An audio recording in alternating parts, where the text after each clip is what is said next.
We are less than 2 months away from new iPhones, and for those of you thinking about upgrading come September, here's everything that we know so far about the new iPhone 16 lineup. This year's iPhone 16 Pro and 16 Pro Max are rumored to be getting even bigger, especially with the displays. We're going to be increasing to about 6.3 and 6.9 inches respectively. So for comparison, the 15 Pro and Pro Max are currently equipped with 6.1 and 6.7 inch displays. Now, the new display sizes would be the largest for the iPhone ever.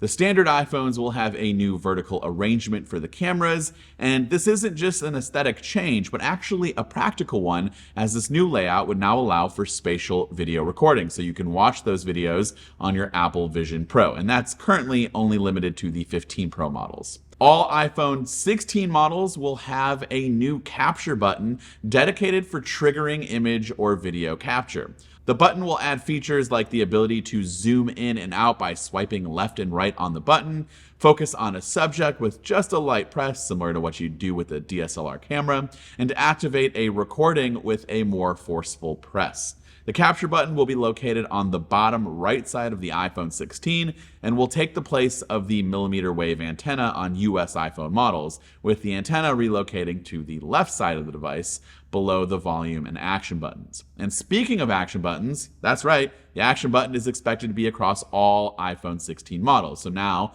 it'll come down to the standard iPhone 16 and 16 Plus. The action button used across the iPhone 16 lineup will be identical to the ones that are currently on the 15 Pro. The action button, which replaces the traditional mute switch, can perform multiple functions such as activating the flashlight, turning on the camera, launching a shortcut, and now with iOS 18 you have the ability to add any of the quick control toggles or the toggles that you have in Control Center. You can now put that as an action button command as well.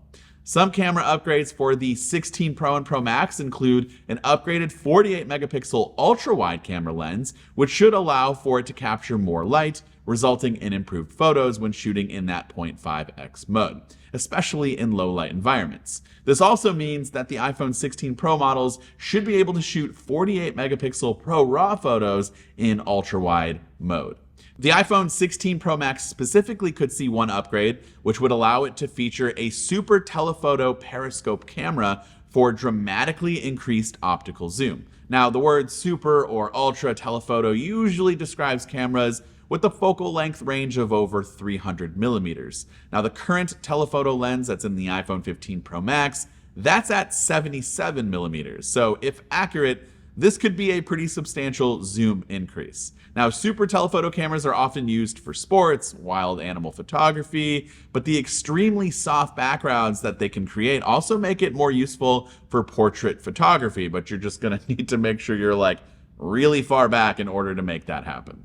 So those are some of the bigger upgrades that require a little bit more information around it, but there are plenty of others that we can go over in a quick rapid fire fashion, like new A18 chips will be implemented across all 4 iPhones. There will be no Pro variant of it. It'll be the same across all the iPhones, and that's because, well, all 4 new iPhones will want to run Apple Intelligence, and they will need the same chip in order to do that. The iPhone 16 Pro and 16 Pro Max will support 40-watt wired fast charging and 20-watt MagSafe charging, which is up from the current 27-watt wired and 15-watt MagSafe. Apple is also said to be planning a significant upgrade to the iPhone 16 microphone to improve the new Apple Intelligence enhanced Siri experience, which hopefully will also just translate to a more improved microphone experience all around with calls and whatnot.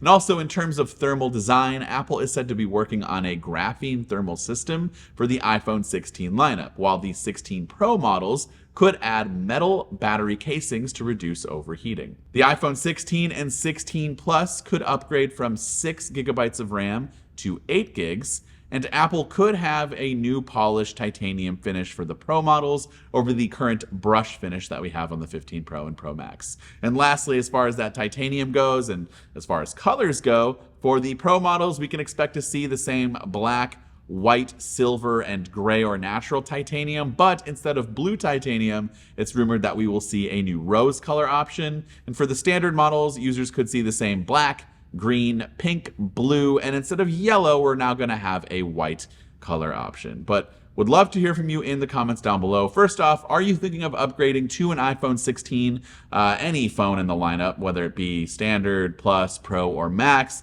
or are you just going to skip and wait for the 17? But also, if you are planning to upgrade, what phone do you currently have and why are you thinking of upgrading? Let me know down in those comments. This has been Dan with MacRumors. Thanks so much for watching, and I look forward to seeing everybody around in the next video.